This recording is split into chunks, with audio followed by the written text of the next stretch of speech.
Mes chers compatriotes, au moment où s'achève l'année 2014, mes pensées vont aux laborieuses populations togolaises que le régime RPT UNIR maintient délibérément dans la précarité, la pauvreté et la misère. Je pense à tous ceux et à toutes celles qui souffrent au quotidien les violences policières, l'injustice, l'insécurité, le harcèlement et les abus de toutes sortes, à tous ceux et à toutes celles dont les droits sont impunément violés. Je pense en particulier à toutes les victimes des incendies des marchés de Kara et de Lomé, notamment les femmes des marchés et les commerçants ruinés sans aucune indemnisation. Je pense aux personnes arbitrairement détenues ou abusivement inculpées dans cette affaire, ainsi qu'à toutes les personnes incarcérées injustement. Je pense à toutes les victimes de l'insécurité ambiante, notamment les commerçantes et commerçants victimes d'extorsion de fonds, de braquage et d'assassinat. Je pense enfin à tous nos compatriotes contraints à l'exil afin d'échapper à la torture ou de préserver leur intégrité physique. À tous et à toutes, je renouvelle ma compassion et ma solidarité, en demeurant convaincu que seul le changement pour lequel nous luttons mettra un terme à ces exactions. Nous luttons en effet pour un changement porteur de paix, de justice et de progrès social. Un changement qui nous permettra, ensemble avec vous, de relever le défi du développement solidaire, de la croissance partagée et de la sécurité pour tous.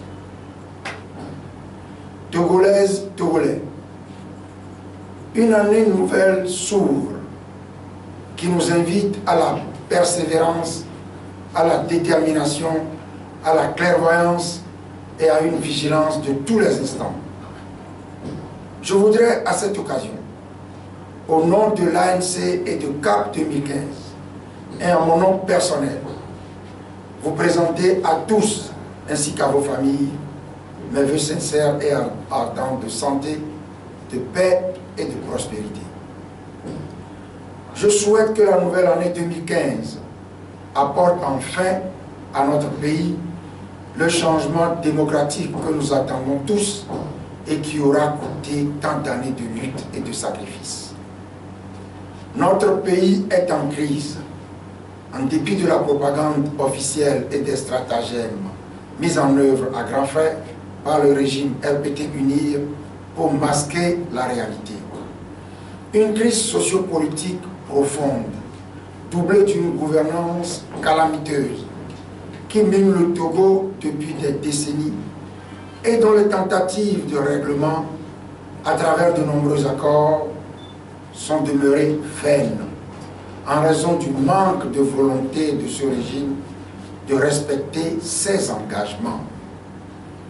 Il en est ainsi des conclusions de nombreux dialogues et discussions, notamment l'accord cadre de Lomé, ACL, de juillet 1999, l'accord politique global APG d'août 2006, les 22 engagements souscrits par le gouvernement togolais auprès de l'Union européenne à Bruxelles en avril 2004, les recommandations de la mission d'établissement des fêtes des Nations Unies d'août 2005, les recommandations des missions d'observation électorale de l'Union européenne en 2007, 2010 et 2013, les recommandations du rapport de la CVJR d'avril 2012.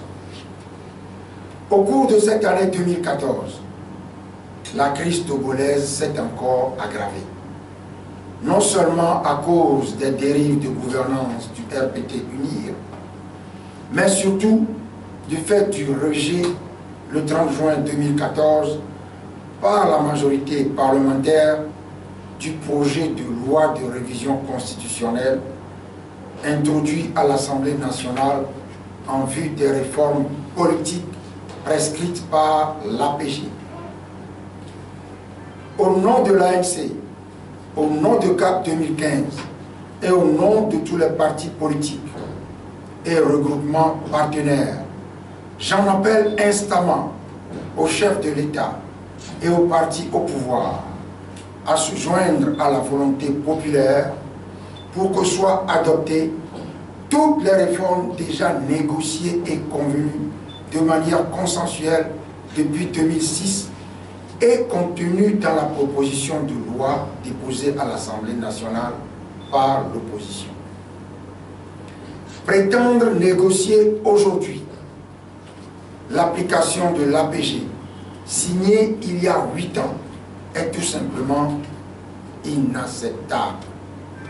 L'on ne saurait en effet rechercher un consensus pour l'application d'un accord résultant d'un consensus et au demeurant constituant en soi le consensus. Il est temps d'appliquer les accords signés et d'honorer les nombreux engagements pris pour la mise en œuvre de ces réformes politiques qui ne sauraient être personnalisées ni subordonnées à une quelconque candidature. Mes chers compatriotes, aujourd'hui, ensemble avec les forces vives de la nation, y compris nos compatriotes de la diaspora, nous restons plus que jamais déterminés à faire échec aux manœuvres dilatoires du régime en vue de faire aboutir les réformes politiques nécessaires à l'organisation d'élections justes et démocratiques dans notre pays. Voilà pourquoi nous devons redoubler d'ardeur et de détermination pour relever le défi des réformes politiques. Voilà pourquoi la mobilisation populaire doit s'amplifier, s'étendre et se généraliser. Voilà pourquoi, ensemble avec les forces démocratiques, nous devons conjuguer nos efforts et œuvrer à une stratégie unitaire de lutte. Je voudrais à cet égard saluer la clairvoyance et le dévouement de toutes les bonnes volontés qui ont œuvré à la mise sur pied de CAP 2015 et à la désignation du candidat unique de l'opposition. Les difficultés inhérentes à toute œuvre humaine qui ont conduit certains à se retirer sont bien sûr regrettables. Mais CAP 2015, qui répond aux attentes des populations togolaises, est notre affaire à tous et demeure ouvert à tous. C'est avec fierté, admiration et déférence que je voudrais rendre hommage au vaillant peuple togolais qui se mobilise résolument et avec abnégation à Lomé comme à l'intérieur du pays et dans la diaspora pour exiger les réformes nécessaires à l'organisation d'élections justes et démocratiques au Togo. Puisse l'année 2014 qui s'achève constituer pour chaque Togolaise et chaque Togolais la fin de plusieurs décennies de souffrance, de privation et de violation des droits fondamentaux. Puisse Dieu nous assister, nous fortifier et guider nos pas dans le combat pour l'alternance politique en 2015. Bonne année 2015 à tous et que Dieu bénisse le Togo et le peuple togolais tout entier.